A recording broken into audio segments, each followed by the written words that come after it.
Good morning, everyone. Welcome to the meeting. Let's start with the Pledge of Allegiance. Oops, sorry, Tom.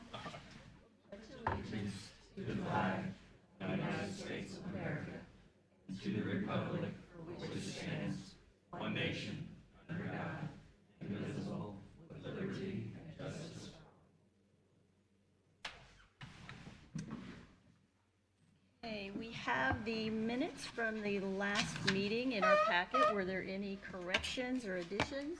If not, I would entertain a motion to approve. So moved. Second. Matt made the motion, Tony second. All in favor?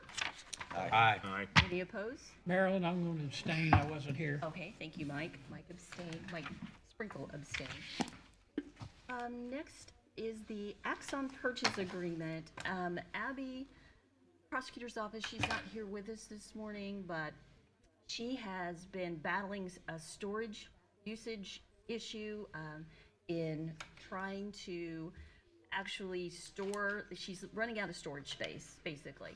And so there is an opportunity for her to get a cloud-based program where that would store and be much, much better for her. So she is giving us the information on that. I believe the commissioners gave the blessing yesterday as far as that was concerned, but she will, later in the meeting, we will have some transfers that she'll be making from other accounts in order to help pay the fee.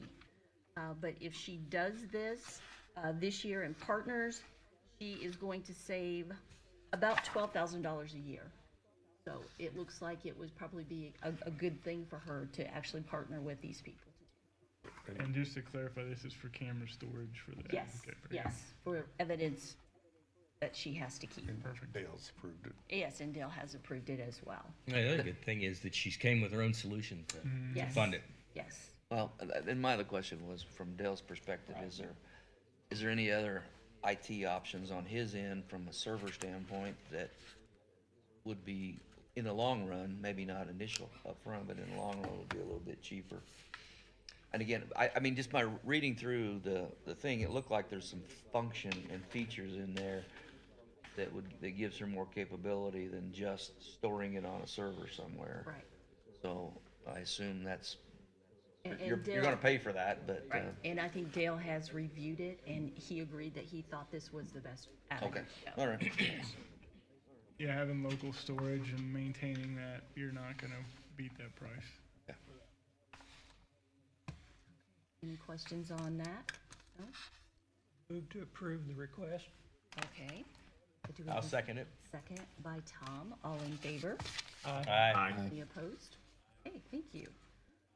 Also, you all have a blue folder that you need to sign the annual contract disclosure forms and nepotism. So be sure to do that before you leave today. Sheila will need those. Next up, we have a salary ordinance amendment. And with that salary ordinance amendment is the overtime from the sheriff's office. Do you want to speak to that, Sheriff?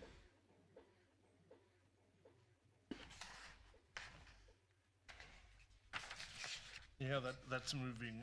Adam Hunt is still off with his broken ankle, and that's moving his money over to his salary over to overtime. I've had a deputy resign in the meantime, having to plug a lot of holes right now. Any other questions? Have you identified a replacement yet? We have ain't nobody applying for this job.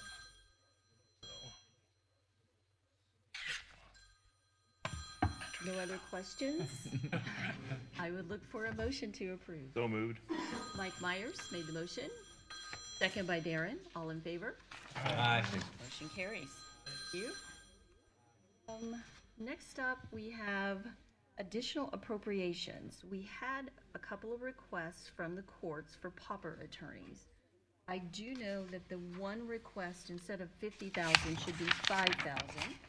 Greg Smith, Judge Smith has made a change on that. It should be 5, but the other court is a $50,000 request. Any comments on this? We have spent, as of yesterday, $757,000. There's got to be a cheaper way. looking at another, well, it was 100, now 55. 55,000. That's 2.5% of our total budget. Is it legal to hire an attorney ourselves to be a pauper attorney?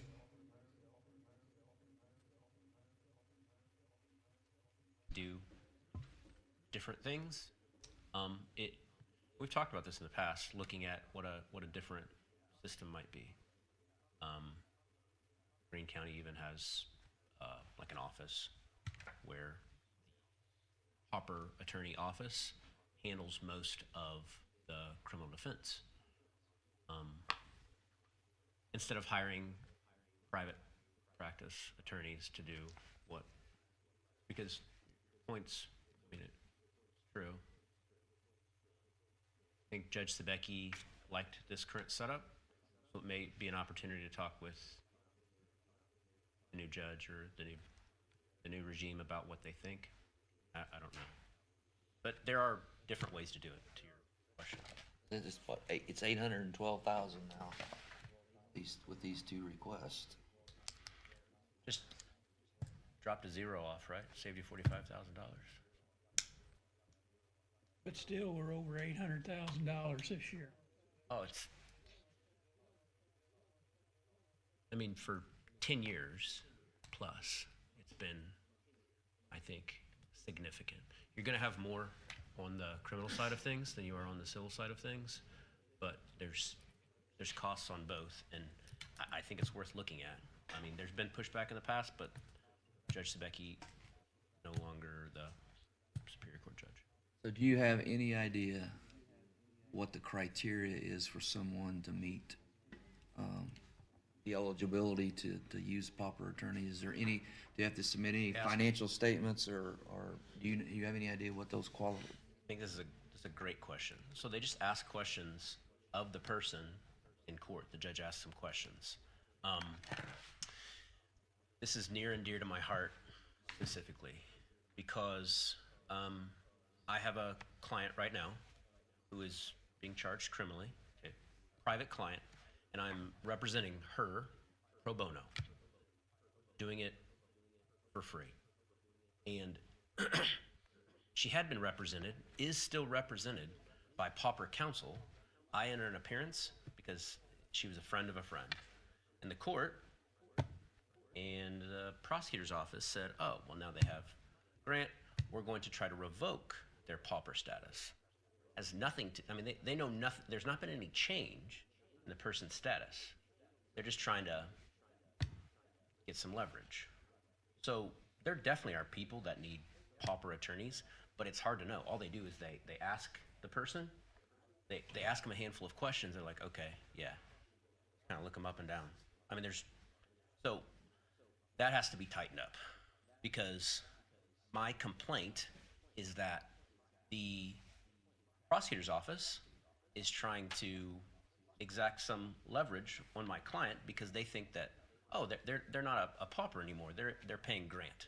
No. I have to have a hearing about it and be like, hey, there's no change. I'm kind of glad they're asking the question, though. It's yeah, absolutely. But to the point, the system is not, Yeah, I got you. it's not watertight.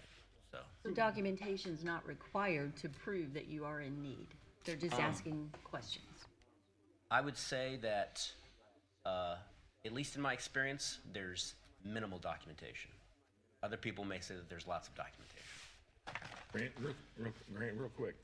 I'm not a lawyer, and I don't want to get too far into the legal weeds of everything. I understand why criminal cases would, but why would we be paying for an attorney for someone in a civil case? Various reasons. Chins. Quasi-criminal types of things. Oh, okay. And in a Chin's case, the father gets a representative and the mother gets a representative. So you get two different attorneys, same one. It's ridiculous. The prosecutor and the judge are working harder at trying to get people to take a plea before they even get a pauper attorney. They're moving a lot of cases. That's They're moving a lot true. of cases. And I mean, this year we had a illegal alien homicide. Cost me a fortune in medical. He went to trial. Abel. he went to trial and you paid for his defense. Here illegally. So that was one case that took a lot of money out of that. We did have a individual in jail who got a civil settlement, about $60,000, and he was on pauper attorney, and we caught it. And after 2 months of arguing with the court, we finally got that $60,000 switched over to get his lawyer paid for from that. He was going to get it and send it to Haiti. So we stopped that. So we do stop what we can. You know, we do what we can, but a lot of us are over a barrel on, and attorneys and judges will be able to answer most of your questions better, but They're largely doing their best, but yesterday I was in Greene County. The judge asked the two Chin's parents, said, so who's going to pay for some of these things? It was just kind of a rhetorical question out there, because we do have to think about this. I think at times, and Nathan's asked me about this, but there's a inmate that we've had named Mark Lane. Mark Lane has been, yeah. So since I was in high school. So, I mean, it's truly ridiculous. And then here recently, we give it a bunch of oxygen. The court gives it oxygen. We have to deal with it. that was a case from 2000, and he sued us from federal court. He did 25 years in the federal system, and he's still writing petitions that we have to defend Now, all the time. it goes away, but you got to deal with it. That's all. Thank you for the information. Okay, But I agree that you guys are working on those things, but is there a better way, or is there some way that we can bring the cost down to the taxpayers so that we're not paying it $800,000 a year?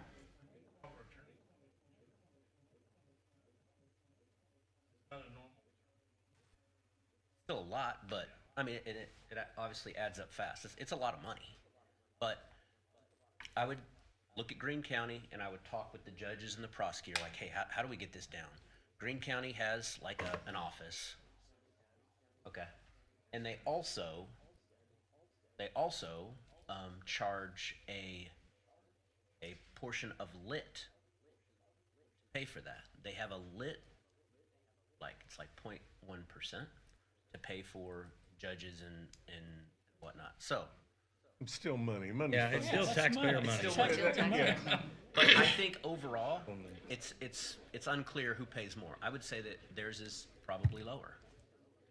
well, there's a lot of counties that have public defender's offices, right? They're larger, probably, but is that something we could look at?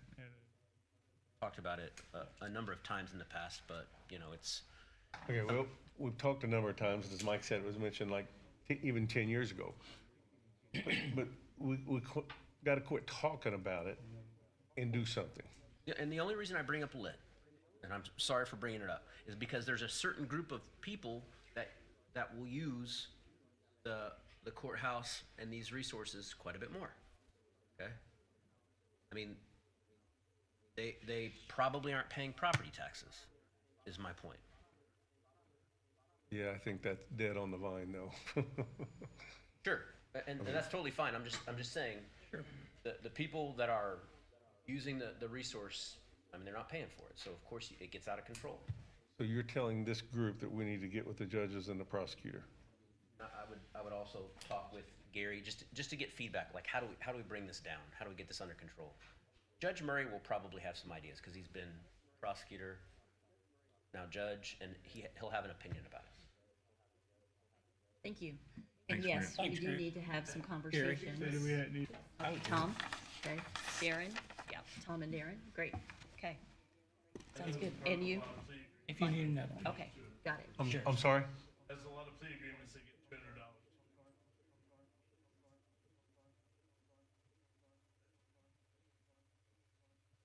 Okay, thank you. So we still have this in front of us to approve the claim for the additional appropriation for $50,000 and $5,000 for the Hopper attorney fees. I have a question. Are they, specifically the Superior Court, are they out of money in that line? That was my question. Are they out of money? Is that line empty?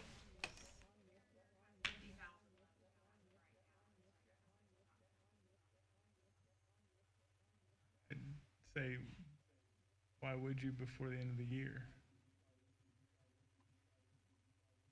Unless they have cases that push out. She's already got the additional, so that's gonna be 20,000. Short? I was gonna say, their request actually says that they have to have that to pay the remainder. So they have receipts that they gotta pay out of that. That's what the request says. So I would look for a motion or. They're not, neither one available today, neither one of the judges, I guess.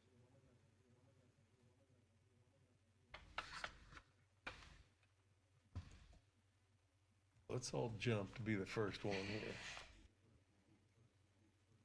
If Well, I we mean, I think- table this for more information from the judges, can we do a vote?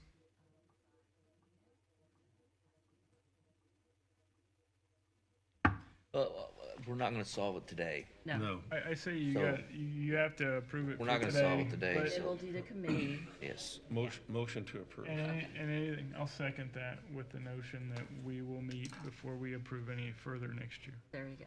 Okay. All in favor? Aye. Aye. Any opposed? Carries. Security Center, institutional medical, there's a request for some additional for inmates. Yeah, that's our inmate medical. I used to have a little pad built into that, but y'all took that out of my budget. Just this morning, we had $28,000 worth of bills come in, so even after this, we'll have about 2,000 left. But we are required to take care of the, I don't like it any better than anybody else, but we do. We had one in last week who had a broken hand, who's gonna require a lot of surgeries. Prosecutor got him out. A lot of, to Indy quite a bit, but, we do have a lot of diabetics. Methamphetamine don't cure diabetes. But, yeah, it's, you know, I can look around and I can find you other places who's a lot worse off than we are on. I was looking, I went back and looked too on this. I mean, I think what, budget was what, 420,000? Again, and I seen too, it includes dental. I mean, so what are we doing? Hopefully we're just doing very basic things. Right. How much? If they have a dental problem, we used to take them to Dr. Dean. And we pay to have it extracted. That's what we still do, but the dentist comes to us once a month. So. But it's only minimum work. I mean, we're not giving guys giving braces. We're dentures, not, braces, no. Okay, no. all right. It's just, passing them through. The things we're required to do Crazy. because of the situation. But I guess your loved one was in jail and they had some sick with them, you'd want them taken care of. Yeah, absolutely. The whole medical cost thing it's pretty wild. Changing anytime soon, but yeah, it's a lot better. It's a lot easier to pay this than to pay a lawsuit, pay the attorneys and that type of stuff. But still, we get sued. You know, we can still get sued. Like I said, the last medical one we had, UCC paid, and I refused to, and we won that one. I'm not paying that, but they did.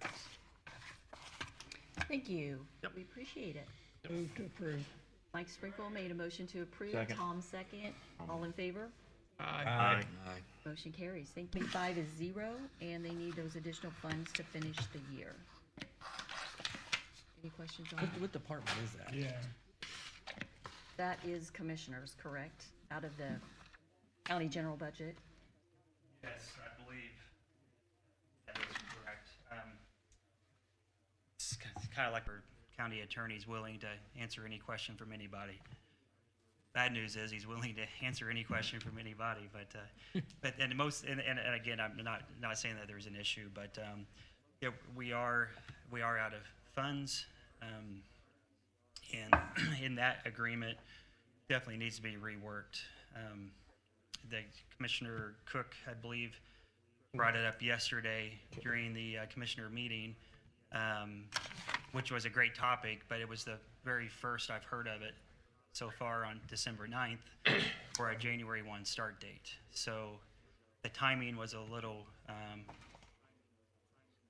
I just suggested to the new commissioners, if we want to go a new direction, perfect, just make sure October, November is probably when we need to be working on this. So send a draft of what you're thinking about.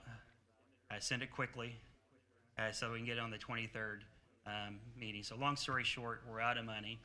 The current agreement is opaque in many ways. Makes sense based off where we came from, but it's not how I would have it in the private sector. But there is some disagreement with the commissioners, which is fine.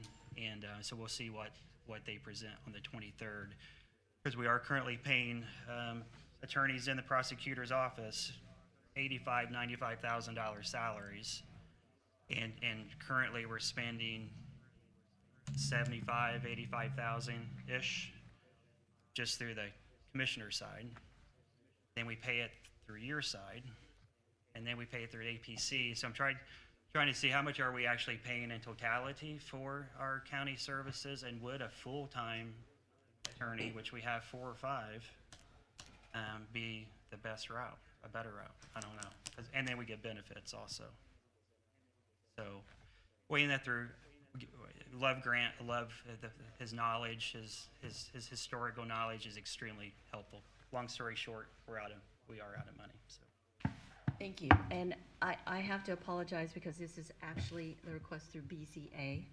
So, yeah. Okay, so throw BZA on top of APC, on top of the council. Yes, on top there of you go. There you go. So moved. Second. We have a first by Tony, second by Tom. All in favor? Aye. Carries. Next up, we have a request for appropriation on gas and oil from the Highway Department. Morning, Chris. How are you? Do you want to speak to that?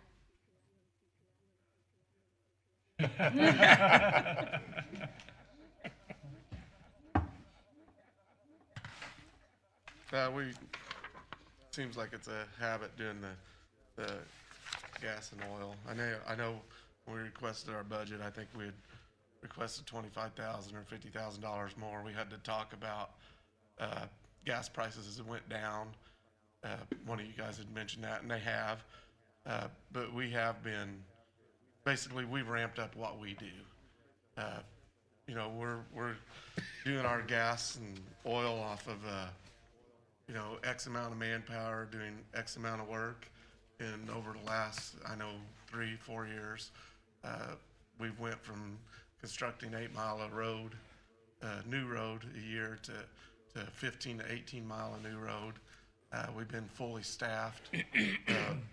When we dispatch for our winter operations, instead of dispatching 4 trucks to cover 4 quadrants of the county, we're dispatching everybody so all the quadrants of the county get the same service at the same time, where Offordsville, for say, is not getting snow removal at 5 p.m. and Montgomery getting it at 8 a.m. So just in a sense of manpower and production is going to boost our gas usage. And I think that's where we're at now. Another thing we've done in the past is our asphalt plant. When we would buy gas for our asphalt plant, or fuel, diesel, we would take it out of our bituminous product. We do track what we put in the asphalt plant, how much fuel we use to make per ton of asphalt, as well as our electric, but we were taking it out of the wrong category. There's a way for us to track it, but then when I'm looking at fuel usage, a couple years ago, I decided I think that all fuel that we purchase, no matter if it's going to a grader, a dump truck, or to the asphalt plant, needs to come out of fuel. So everybody can see that without having to dig through paperwork to see that it was coming out of a different category. So the fuel that we bought for the asphalt plant also comes out of gas and oil now, where 3 years ago it was just coming out of a bituminous product. So that's why that request is there. Chris, I would tell you, I appreciate you going through and putting the money that was appropriated, the money that you've spent on there. I mean, you help us, give us more information, make a good decision on that. So I appreciate that. Oh, with winter, have you started blending already? I mean, on your fuel? I don't know if they did or not. Actually, Pat Wade, the mechanic, I'd say he probably Go 80-20 or? on the winter blend. I don't know. I leave that up to him. I'm not a mechanic, so yeah, he takes care of we do the winter blend, and I'm sure he's probably already got our tanks filled with the winter from the last time we ordered fuel. But I don't know what the percentage is or the exact time that we do it. I do know when we don't do it, because then I get phone calls that our equipment's jailed up. Thank you No, I don't know the for the specifics on that. additional information. Chris, I got a question. On the asphalt, how much are we saving making our own asphalt versus buying it commercially? Making our own, we're probably saving $6 a ton. I mean, we don't save a lot making asphalt. I think last year, I haven't did the work for this year. We've been behind. Last year when I did the math, for all the asphalt that we made and we laid down on the county roadways, as opposed to buying it, we saved roughly between $30,000 and $40,000 just making it. And there is another consideration to put in there. When we make our asphalt, we put, and I know some of you guys have heard this before, we put a 6.2% of PG binder, which is the oil that makes your asphalt flexible, and pliable, and the longevity of it. The state mix that you get is a 5.8%, so it's got a lower binder, lower oil content, so it turns gray faster, gets harder faster, gets brittle faster, breaks down faster. And if you're not careful, they also are allowed to put a wrap in it, which a wrap could be metal slag, steel slag. It could be what they grind up off the existing road. They put back in the mix when they're making it. And then that even brings down that percent lower, because they're really not testing what they're milling up off the old asphalt. So they don't know the percentage of oil that's still left in that. And we do all virgin material. We're 6.2. We don't put no wrap in it. We don't put no millings back in it. And actually, when we have the CCMG projects and we have the contractors paving for us, they're going to use the state mix, which is a lower binder process. But we keep the millings, and we don't let them put the millings back in it to help our cause a little bit. But the big savings is, I think for what we did last year, we saved $300,000 as opposed to paying somebody to do it. Do we do as good of a job as the EMBs and the milestones? Probably not. We pave 2 months out of the year. These guys pave, 10 months out of the year. They do a better job. They do it faster probably, but they also use a lot more manpower than what we use. There might be 7 guys on the back of that paver, where we've got 4 or 3. So the cost for the county employees doing that is where the savings is for it. And we do a good job. But overall, the quality of the asphalt's better, you're the saying? quality of the asphalt's We're still better. saving $6 a ton, basically. Yeah, so it's not and when I count my manpower from the guys producing the asphalt that I have to have in the plant, and I count my utility costs from RMC, and my fuel cost is all calculated in what it costs to make us a ton of asphalt. So we're probably and this is just not even taking the difference with the 5.8 and 6.2%. I could do that, figure it out, but it's just a bunch of math. Yeah. So we're probably at $58 a ton, and they're at $66 a ton making it. So again, the savings is putting it down. And I know we've had talks about our guys you know, could they be doing something else if they weren't paving? Probably, but I don't know. We can only ditch and haul rock so much. We need to haul rock right now, but we do more than just ditching and hauling rock. And I think that's a good use of our resources to pave. So again, it was like $300,000 is what we saved putting it down, and between $30,000 and $40,000 just for the production of it. I will say, I'll brag on your job that you did between Plainville and Epson a year ago out there on those roads. They did a nice job with that asphalt work. Yeah. Well, I said that. I mean, we do a good job for a bunch of guys that do it a couple months a year, but we take pride in it. And there's a lot of things that the guys do that we don't get instant gratification or whatever. But one of the things that we do that we get to see instant results, that we instantly made it better, is when we blacktop, when we pave. So even though it's probably one of the hottest and hardest jobs that we do during the course of a year, I think it gives the guys a little bit of sense of pride that they've done something and they can instantly see the difference it's made in the community and the impact. Yes. I just want to take a real quick opportunity, especially even with Nathan here, being on the Westgate board as well as being a member of WORCM, the White River Military Coordination Alliance. Some discussions that have been going on in the last couple of, not necessarily as much from the Westgate side, but more from the WORCM side, and is anyway the federal government, specifically Crane and the Navy, are wanting to look at opportunities to partner with local governments and have some local government agreements and identify areas and things that we could share costs that you know, collectively, you know, help to bring down costs. So we had a meeting a couple of weeks ago, and we did some, you know, just some real quick brainstorming as to what some of those things may be, you know, looking at some purchasing power, those things.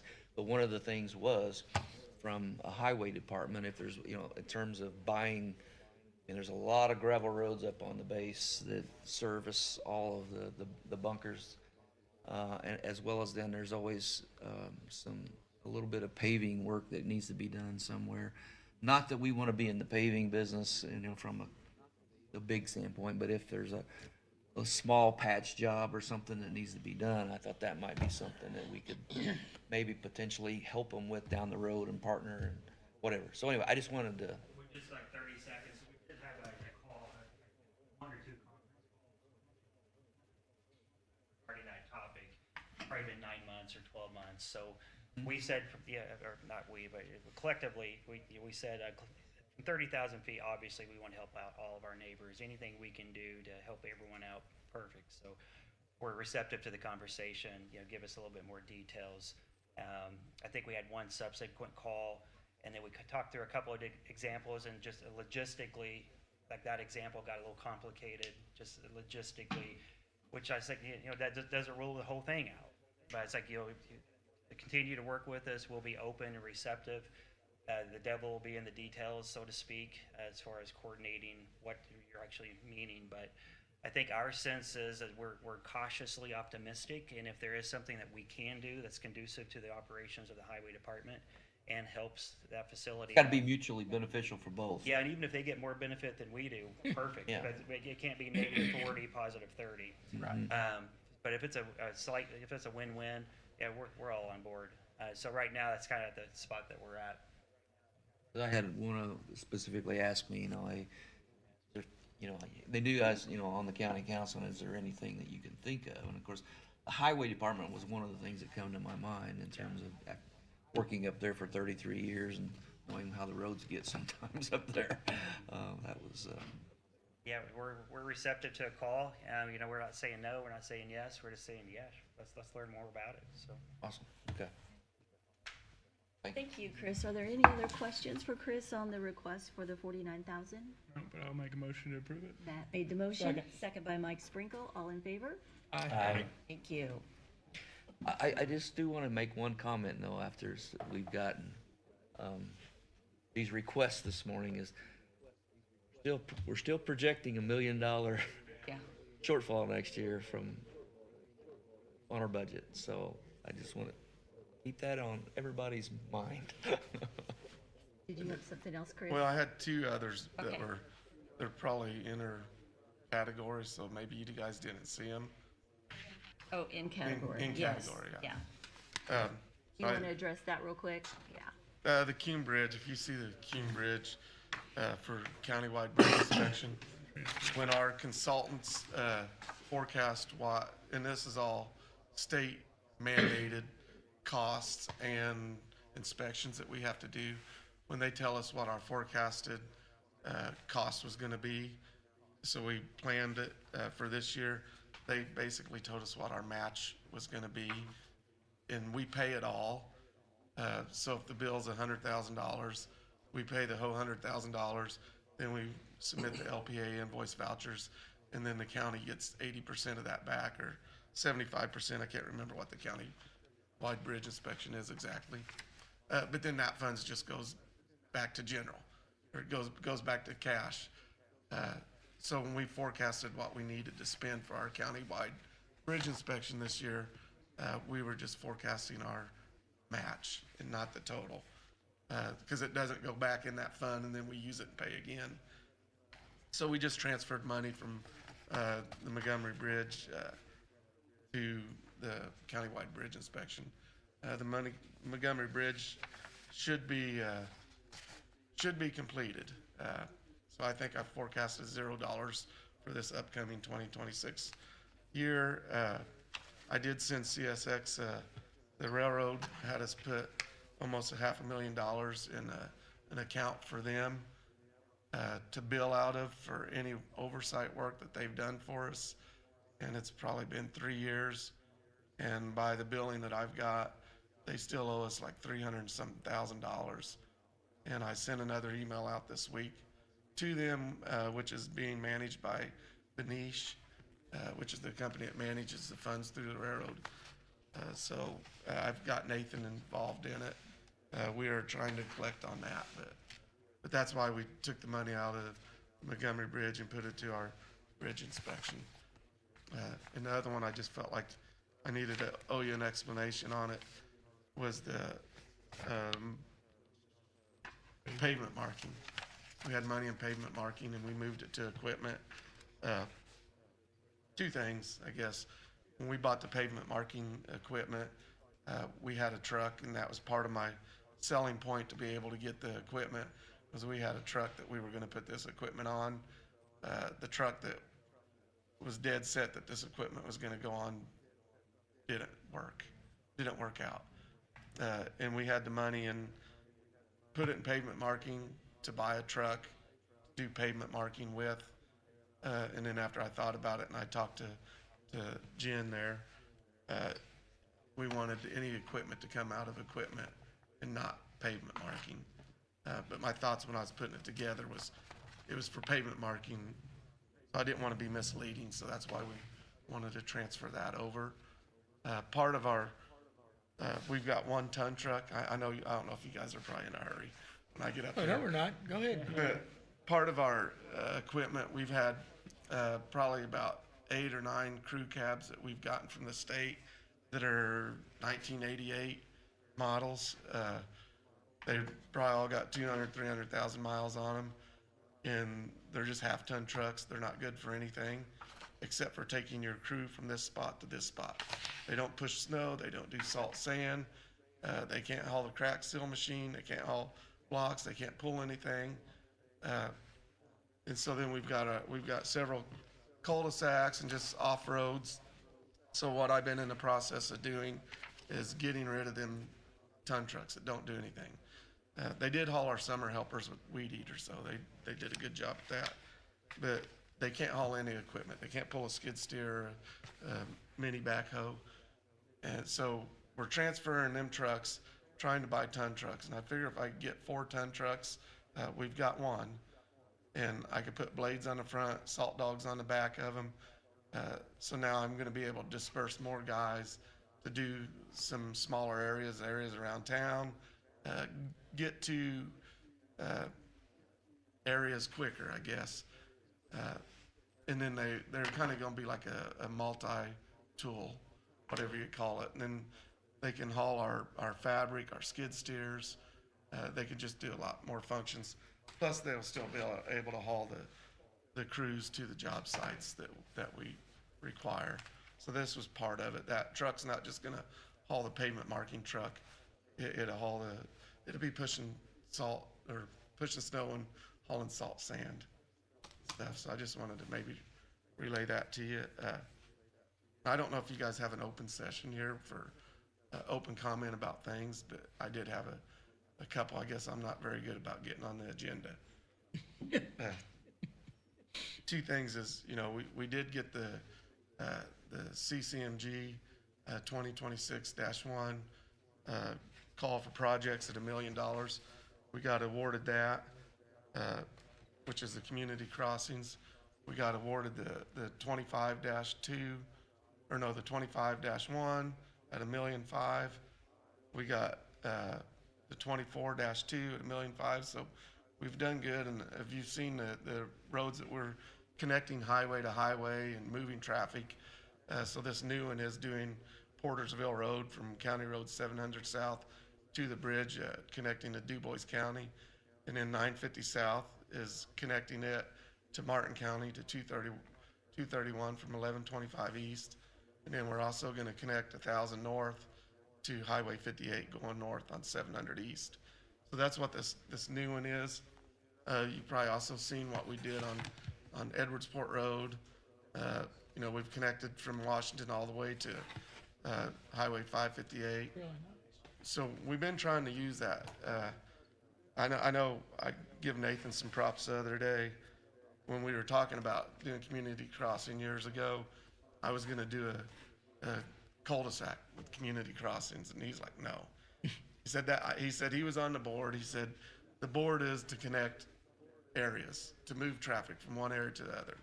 And I was like, yeah, you're right. So we ixnayed the cul-de-sacs, and that's what we've been focusing on, doing them long stretches of road.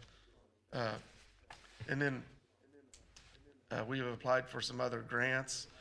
There is a presentation meeting on the 6th at 9 o'clock. I think Tom joined us last year. It's basically the same grants that we applied for last year, which is a bridge number 95 up by Darren's. I think Darren's seen us there one time. It'd be east of Ragglesville. We applied for it last year as a rehabilitation because that's what the grant said we could do. But after investigating it and talking to NDOT, they would rather see us do a replacement. So we applied this year for a replacement, which would be a 2030 build. And then the causeways on St. Mary's Road over West Boggs, putting guardrail on them. We applied for them last year, and basically our application was not very good. So there's some things I missed on it. We didn't get awarded that. But so we reapplied for it again this year. So we're trying to do the same ones, basically. Trying to do the same ones, yes. And when was the meeting again? January 6th at 9 o'clock at the Highway Department. That one is at the Highway Department. Yeah, 9:30 to. Should take about 30 minutes. You guys are welcome to sit there. It'll be virtual with NDOT and their scoring committee, but that was the first hurdle to get accepted to present it was the first hurdle. I think we'll do a lot better this year.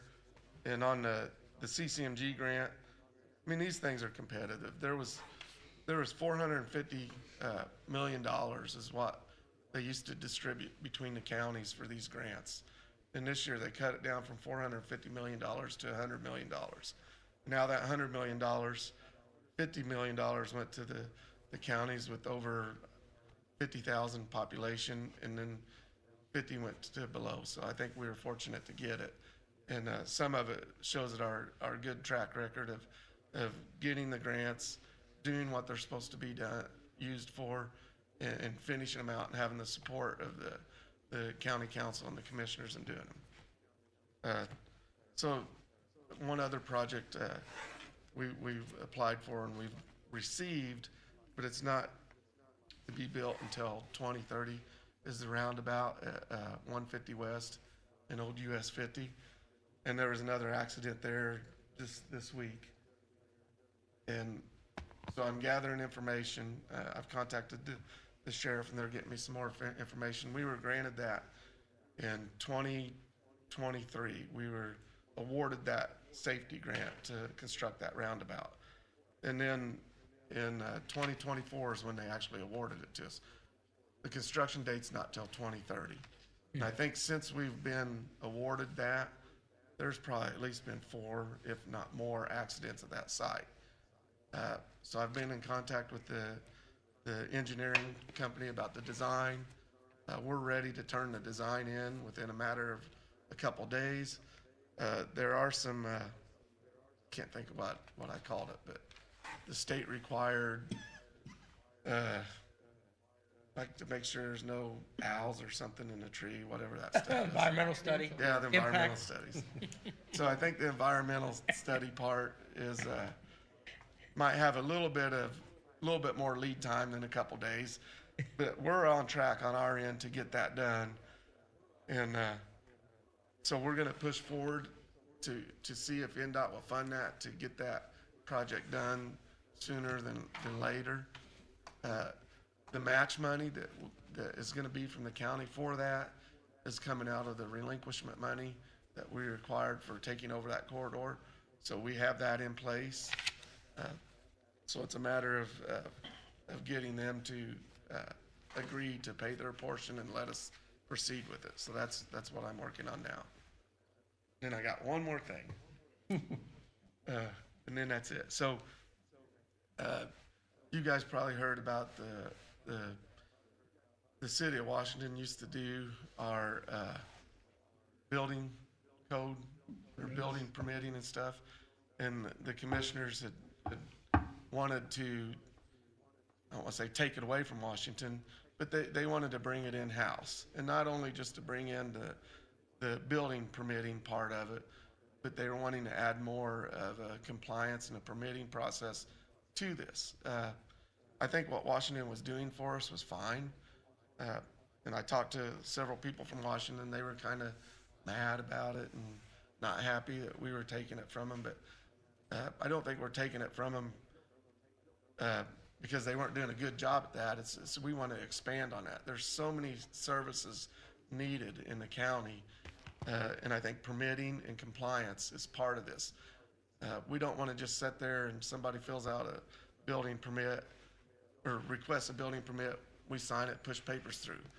We need to have boots on the ground and somebody out there making sure that people are doing what they say they're going to do, doing what they're supposed to do.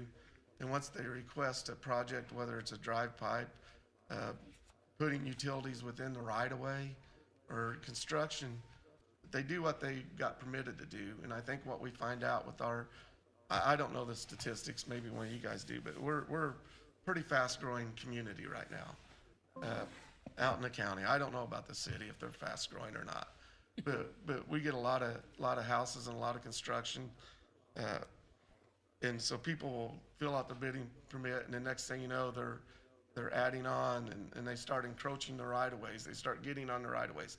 They start adding the drive pipes. They start moving water. They start damming stuff up. And more water is always going to be ran to the county right-of-way, to the county ditches and roads. And then if it's not done with some oversight, it's going to adversely affect the neighbor downstream, the neighbor upstream, whether it's today or tomorrow or in the future. So there needs to be a little bit of, I guess, control on that. And so I guess we waited till everything was perfect to make this switch. We would probably never make it. But, so they've ended the contract with the city. And come January 1st, the county's going to be responsible for that.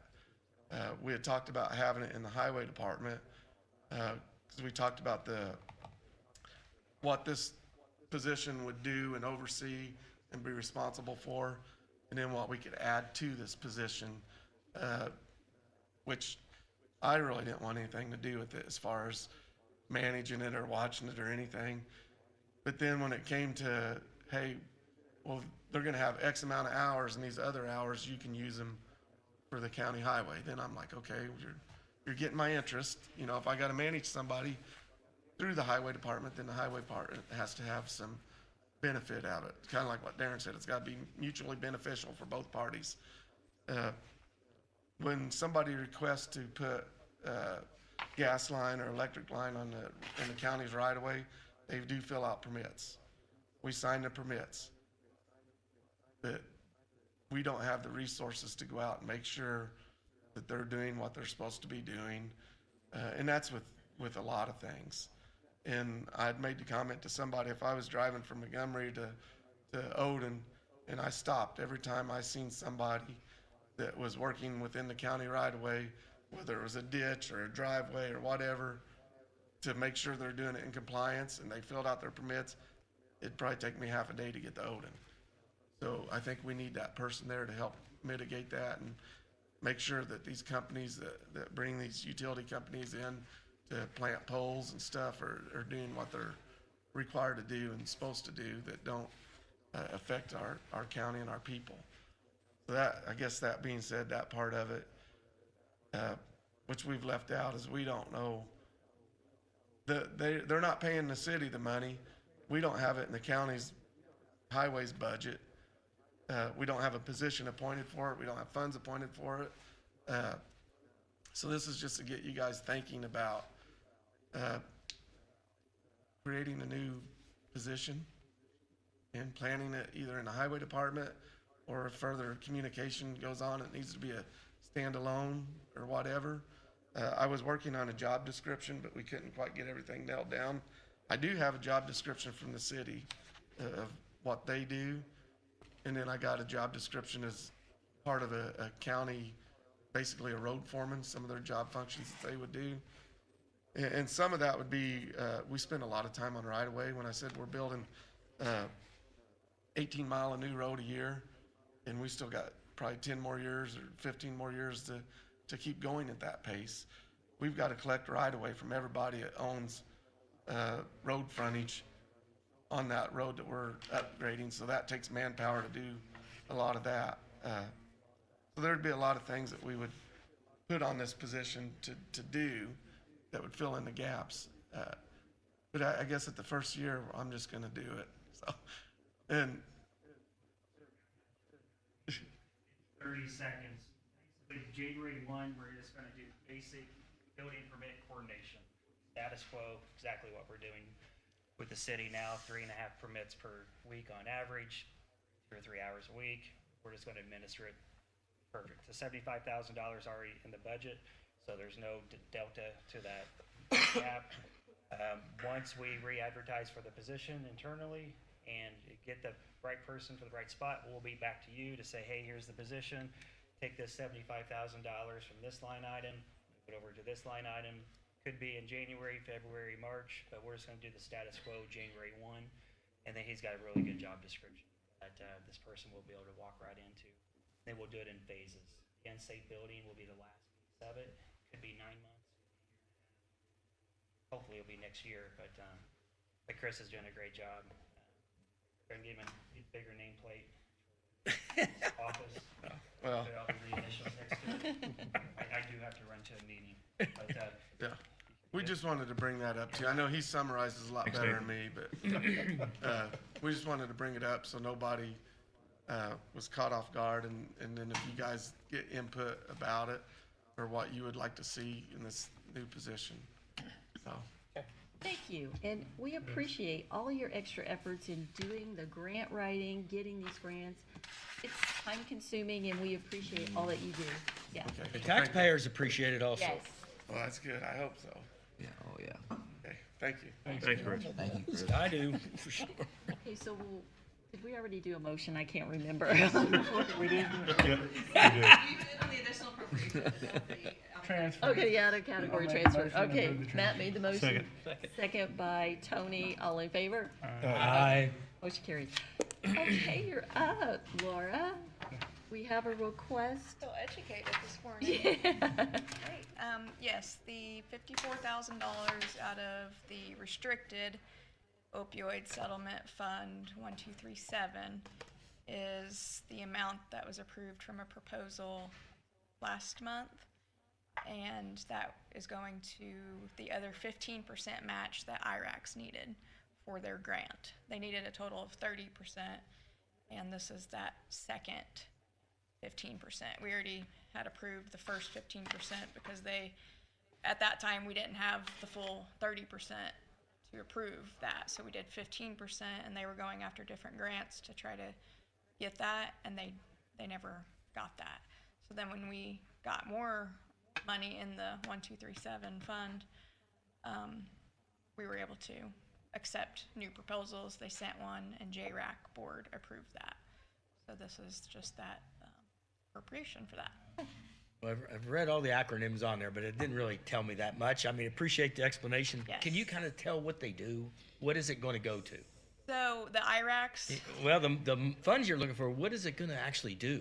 that is their jail program that they run. So it goes to the peer recovery specialists that work in the jail with the inmates. It goes towards their salaries. Okay. Mainly. But they do a lot with the inmates. Okay. A lot of classes, matrix classes, just all kind of drug related.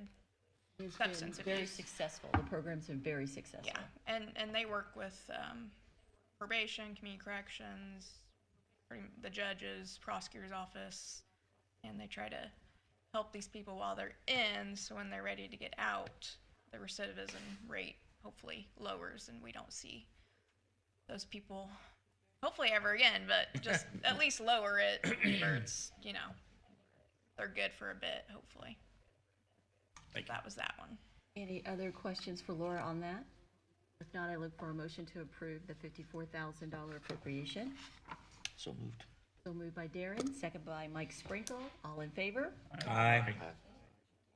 Can we go ahead and do my transfer? Go ahead and do your after? transfer. Yes, Okay, please. so the transfer, I'm moving the remaining grant funds from the state DOC grant, the 9100 fund, and that will go into the last bill for my GPS monitoring equipment, and that will zero out our grant, which is the first time that has ever happened. So I'm very excited about that because there won't be any money left over that will get taken out of 2027. So very excited about that. So that is just zeroing out our grant, and it was just an out of category transfer that I had to get approved. Motion by Mike Sprinkle, second by Tom. All in favor? Aye. Okay, thank you. We Thank appreciate you. it, Laura. Julie. Yeah, thank you. You do, thanks.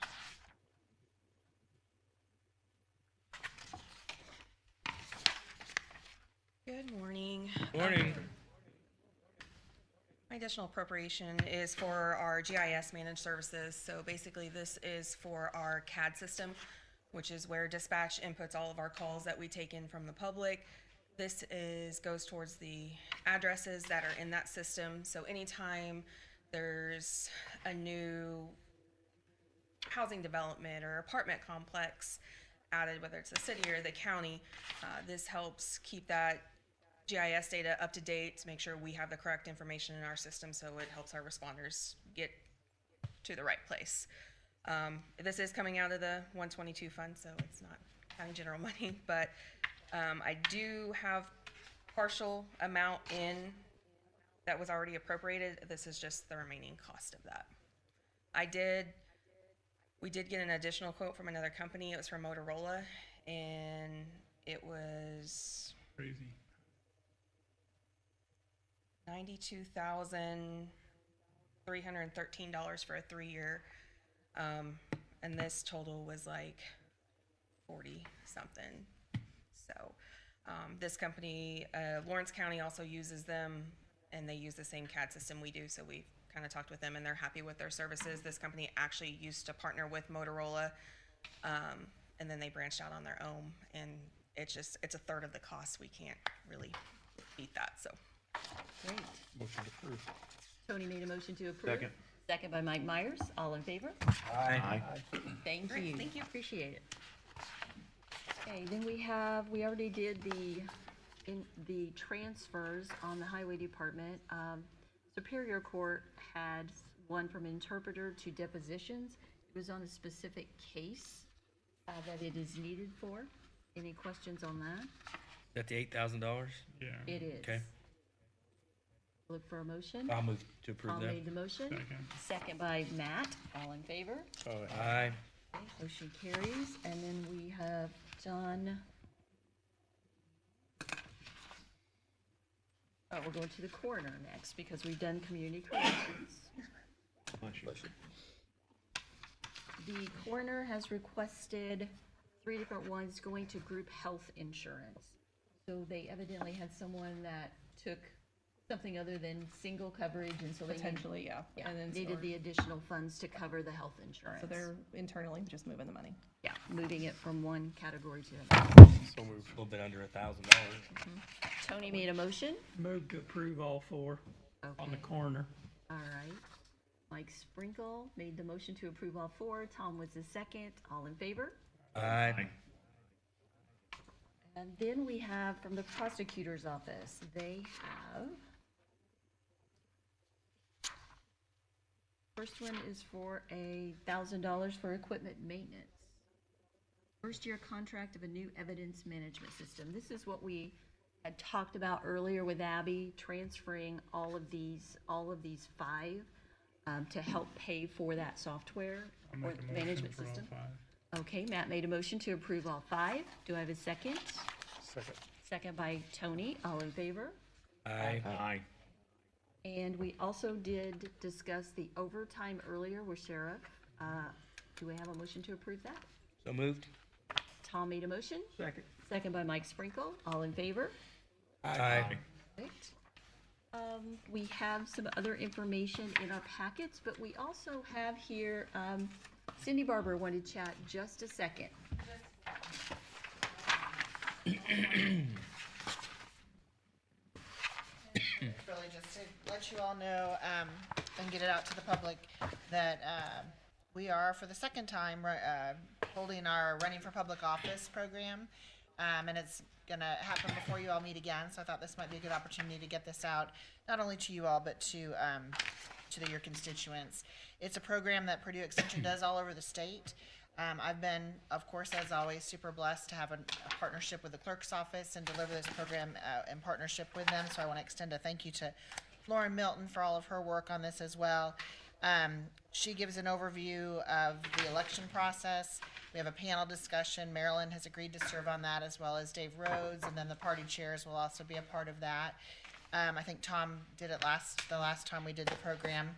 And then I do a session on campaign ethics. So it's about an hour and a half. We're going to actually hold it in the courthouse this year, next year, January 5th, which I'm super excited about, to bring the public into the courthouse. And Judge Murray has agreed to let us use his courtroom. So I think it would be a beautiful place to offer the program.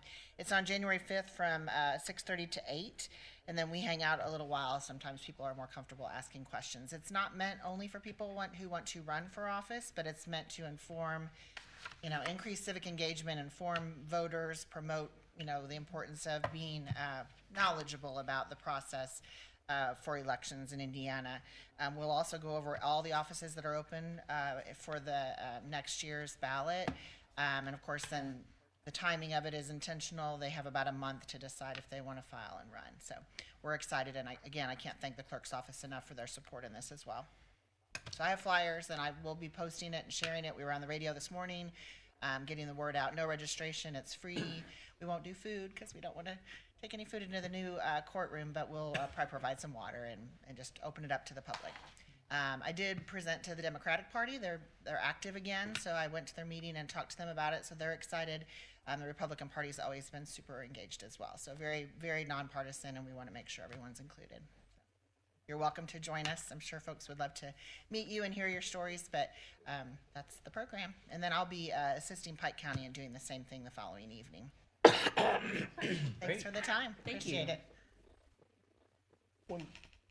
Anyway, before the end of the year, somehow that could be. I'll double check. Okay, so most likely not. Okay, thanks. Any comments from the audience? Anything else from council? If not, I would look for a motion to adjourn. So moved. Matt made the motion, second by Tom.